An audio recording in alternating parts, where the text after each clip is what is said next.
ప్రముఖ జ్యోతిష్యుడు వేణుస్వామి గురించి ప్రత్యేక పరిచయం అక్కర్లేదు. ఇటీవల వేణుస్వామి తెగ వార్తల్లో నిలుస్తూ వస్తున్నాడు. అయితే గత కొన్నాళ్లుగా జర్నలిస్టు మూర్తి వర్సెస్ వేణుస్వామి మధ్య వివాదం నడుస్తోంది. జాతకాల పేరుతో వేణుస్వామి మోసాలు చేస్తున్నారంటూ టీవీ5 డిబేట్తో స్వామివారి యవ్వారాలన్నింటికి ఒక్కొక్కటిగా బయటపెడుతున్నారు జర్నలిస్టు మూర్తి. అయితే జర్నలిస్టు మూర్తి 5 కోట్లు డిమాండ్ చేశారంటూ షాకింగ్ ఆడియో కూడా విడుదల చేశారు వేణుస్వామి దంపతులు. ఈ వీడియోలో తాను జర్నలిస్టు మూర్తి వల్ల ఆత్మహత్య చేసుకునే పరిస్థితి వచ్చిందని అన్నారు వేణుస్వామి. ఇక నన్ను జర్నలిస్టు మూర్తి 2017లో మహా టీవీలో ఉన్నప్పటి నుంచి నాపై దాడి చేయడం స్టార్ట్ చేశారు. నన్ను నాశనం చేయడానికి ప్రయత్నం చేశారు. వాళ్ళు అడిగిన డబ్బులు నేను ఇవ్వలేదు.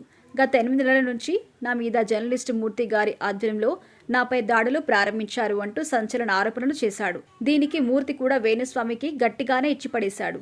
అయితే రాజకీయ సినీ ప్రముఖుల జాతకాలు చెప్తూ సంచలనాలకు కేర్ ఆఫ్ అడ్రస్ గా మారిన ప్రముఖ జ్యోతిష్యుడు వేణుస్వామి గతంలో సమంత నాగచైతన్య వివాహ బంధం గురించి చెప్పి ఎలా ఫేమస్ అయ్యారో ఇప్పుడు నాగచైతన్య శోభితా ధూళిపాల జాతకం చెప్పి అదే స్థాయిలో వివాదాలు కూడా ఇరుక్కున్నాడు.